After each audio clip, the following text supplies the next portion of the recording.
আসসালামু আলাইকুম সকল ক্রিপ্টো লাভার ভাইদের ওয়েলকাম করছি ক্রিপ্টোকারেন্সির আজকের মার্কেট আপডেট ভিডিওতে। আর যারা রেগুলার আমাদের ক্রিপ্টো রিলেটেড কন্টেন্টগুলো দেখে থাকেন, ক্রিপ্টোকারেন্সিকে ভালোবেসে থাকেন, তারা অবশ্যই ভিডিওতে লাইক দিয়ে আমাদের মোটিভেট করার চেষ্টা করবেন। সো আপনারা যারা ইতিমধ্যে আমাদের টেলিগ্রাম চ্যানেলটিতে আছেন তারা অলরেডি জেনে গেছেন মার্কেটে একটি ব্যাড নিউজ অলরেডি চলে এসেছে। সো এই মুহূর্তে আমাদের করণীয়টা কী? আমাদের করণীয় একটাই, এই মুহূর্তে আমাদের একটু সাবধানে থাকতে এবং টেকনিক্যালি আমাদের চার্টের উপর খুবই তীক্ষ্ণভাবে নজর রাখতে হবে।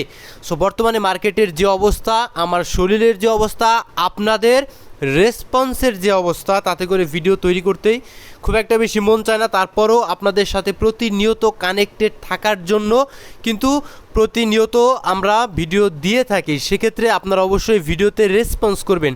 যদি রেসপন্স করেন, কানেক্টেড থাকেন, সেক্ষেত্রে কিন্তু আগামী দিনে ভালো রকমের কন্টেন্ট অবশ্যই আসবে।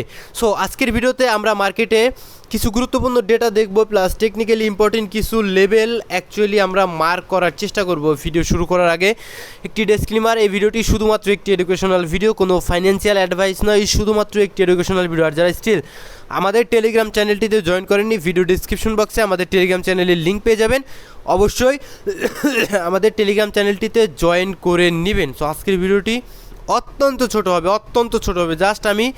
জাস্ট আমি ডেটাগুলো দিয়েই কিন্তু ভিডিও শেষ করে দেওয়ার চেষ্টা করবো। সো এক নম্বর আমাদের একটা ব্যাড নিউজ চলে এসেছে।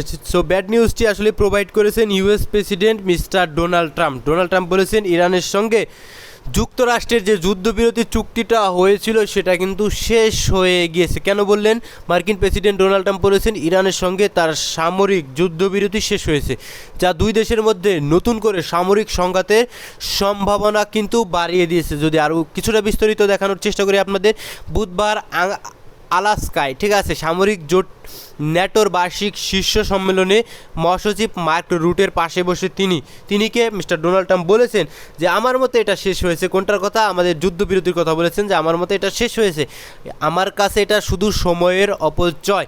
ইরানের বিরুদ্ধে যুক্তরাষ্ট্রের নতুন করে হামলা শুরু এবং ইরানে তেল বিক্রির অনুমতি দেওয়ার ছাড়পত্র প্রত্যাহারের পরপরই ট্রাম্প এই মন্তব্য করেন। হরমুজ প্রণালী দিয়ে চলাচলকারী জাহাজের উপর সাম্প্রতিক হামলার জবাবে নেওয়া এই পদক্ষেপগুলো জানালি বাজারে নতুন করে অস্থিরতা সৃষ্টি করেছে এবং ওয়াশিংটন এবং তেহরানের মধ্যে আগে থেকেই ভঙ্গুর শান্তি চুক্তিকে পরীক্ষার মধ্যে ফেলেছে। যে শান্তি চুক্তিটা আমরা এক্সপেক্ট করেছিলাম 60 দিনের মধ্যে হতে পারে, সেটা কিন্তু বর্তমানে পরীক্ষার মুখে ফেলেছে। এবং অয়েলের প্রাইস আমরা জানি কিন্তু গতকাল থেকেই বৃদ্ধি পাওয়া স্টার্ট করে দিয়েছে। তো এইটা আমাদের রিস্কি অ্যাসেট যেটা রয়েছে ক্রিপ্টোকারেন্সি মার্কেট এবং স্টক মার্কেট এবং সেই সাথে গোল্ড, এইটাকে কিন্তু আসলে এদের প্রাইসকেও কিন্তু পরীক্ষার মুখে ফেলেছে। আমাদের রিস্কি অ্যাসেটের জন্য এটা খুবই একটা বাজে নিউজ, যার প্রভাব আগামী দিনে পড়তে পারে।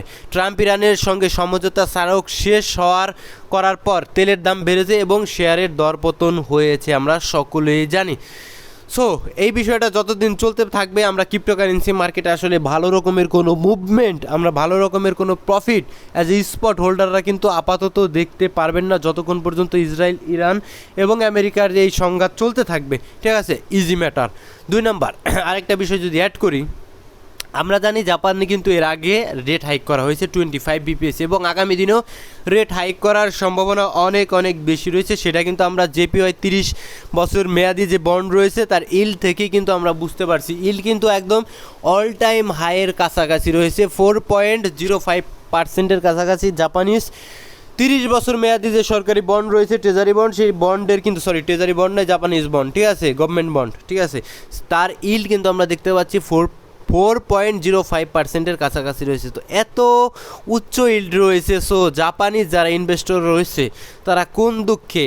সেফ অ্যাসেট, আমরা জানি বন্ড কিন্তু পৃথিবীর মধ্যে সেফ অ্যাসেট, তো তারা কিন্তু সেফলি জাপানি বন্ড থেকে কিন্তু 4.05% কিন্তু তারা সুদ কিন্তু বছরে পেয়ে যাবে। তারা কোন দুঃখে রিস্কি অ্যাসেটে কিন্তু ঝুঁকবে।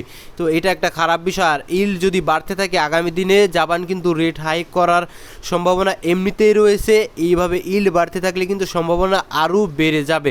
তো আর জাপান রেট হাইক করলে কিন্তু আমাদের রিস্কি অ্যাসেটের জন্য সেটা খুবই নেগেটিভ দিক।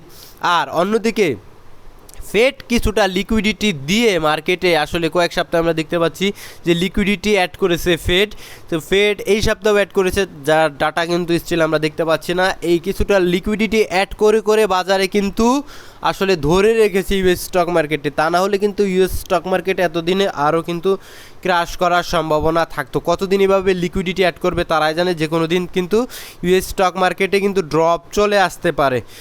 সো এইবার আমরা টেকনিক্যালি খুবই গুরুত্বপূর্ণ লেভেলে বর্তমানে দাঁড়িয়ে রয়েছি। গত ভিডিওতে আমরা কিন্তু বিষয়টা আপনাদের জানানোর চেষ্টা করেছিলাম যে আমরা টেকনিক্যালি এখানে দেখতে পাচ্ছি যে ইউএসডিটি ডমিনেন্সের 0.382 লেভেল, যেটা আমাদের জন্য খুবই গুরুত্বপূর্ণ লেভেলে যে মার্ক করা ছিল, এটা আমাদের জন্য খুবই গুরুত্বপূর্ণ লেভেল। সেই সাথে আমাদের এখানে 50 এক্সপোনেনশিয়াল মুভিং অ্যাভারেজের কাছে কিন্তু আমাদের ইউএসডিটি ডমিনেন্স দাঁড়িয়ে রয়েছে। এখান থেকে রিয়্যাক্ট কিন্তু ইউএসডিটি ডমিনেন্স অলরেডি দেখানো স্টার্ট করেছে।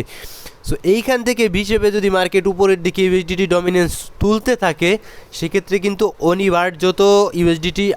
অনিবার্জিত আমাদের ক্রিপ্টোকারেন্সি মার্কেটে ড্রপ চলে আসতে পারে। সেই সাথে আমাদের ফান্ডামেন্টাল নিউজগুলো যেহেতু ভালো নয়, সেক্ষেত্রে আমাদের সাবধানতা অবলম্বন করাই কিন্তু অনেক অনেক বেশি ভালো, ঠিক আছে। আর যদি এটাকে ব্রেকডাউন দিতে পারে আমাদের ডেইলি টাইম ফ্রেমে, আমাদের 0.3 এবং আমাদের 50 যে এক্সপোনেনশিয়াল মুভিং অ্যাভারেজ রয়েছে, তো সেটাকে ব্রেকডাউন দিয়ে যদি নিচের দিকে আসতে পারে, সেটা হয়তোবা আমাদের জন্য কিছুটা পজিটিভিটি নিয়ে আসতে পারে।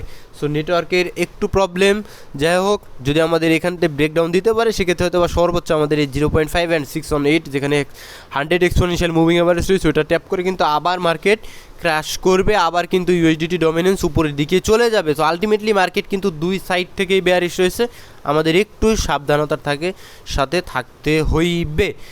সো আমাদের বিটকয়েনের দিকে যদি তাকাই, বিটকয়েন আমাদের 50 যে ডেইলি এক্সপোনেনশিয়াল মুভিং অ্যাভারেজ রয়েছে নেটওয়ার্কের প্রবলেমের কারণে, তো চার্ট কিন্তু লোড হচ্ছে, ঠিক আছে। সো আমাদের যে 50 এক্সপোনেনশিয়াল মুভিং অ্যাভারেজের কাছে রয়েছে, তো সেটা আপাতত ট্যাপ করেনি। আলটিমেটলি আমাদের মার্কেট কিন্তু ইউএসডিটি ডমিনেন্সের কারণে নিচের দিকেই আসা স্টার্ট করেছে। যদি আমি একটু দেখানোর চেষ্টা করি, এখানে দেখতে পাচ্ছেন আপনারা যে গত ভিডিওতে আপনাদের দেখানো হয়েছিল যে আমাদের 4 ঘন্টার টাইম ফ্রেমে যদি আমাদের এই লেভেলটা হোল্ড করে, তাহলে আমরা কিছুটা পজিটিভিটি দেখতে পারি। সো আলটিমেটলি অ্যাকুরেটলি ভিডিওটা আমি শেষ করেছি। মার্কেট কিন্তু ফল করে আমাদের এই পর্যন্ত এসেছিল, 0.382 লেভেল পর্যন্ত এসেছিল। সো আলটিমেটলি মার্কেট যদি এই লেভেলটা হোল্ড করতে পারে, আবারও বলছি, এই লেভেলটা যদি হোল্ড করতে পারে, লেভেলটা একটু চেঞ্জ হবে, একটু উপরের দিকে যাবে। সো এই লেভেলটা যদি আমাদের হোল্ড করতে পারে, তাহলে আমরা উপরের দিকে সাময়িক শর্টার টাইম ফ্রেমের পজিটিভিটি দেখতে পারি। আর তা না হলে কিন্তু এই লেভেলটা হোল্ড করতে না পারলে মার্কেট কিন্তু আলটিমেটলি আমাদের নিচের দিকে পড়ে যাওয়ার সম্ভাবনা থাকবে। সো সকলে ভালো থাকবেন, সুস্থ থাকবেন, দেখা হচ্ছে পরবর্তী কোনো ভিডিওতে। আর ভিডিওটা অবশ্যই এডুকেশনাল ভিডিও, কোনো ফাইন্যান্সিয়াল অ্যাডভাইস নয়। আসসালামু আলাইকুম ওয়া রাহমাতুল্লাহি ওয়া বারাকাতুহু।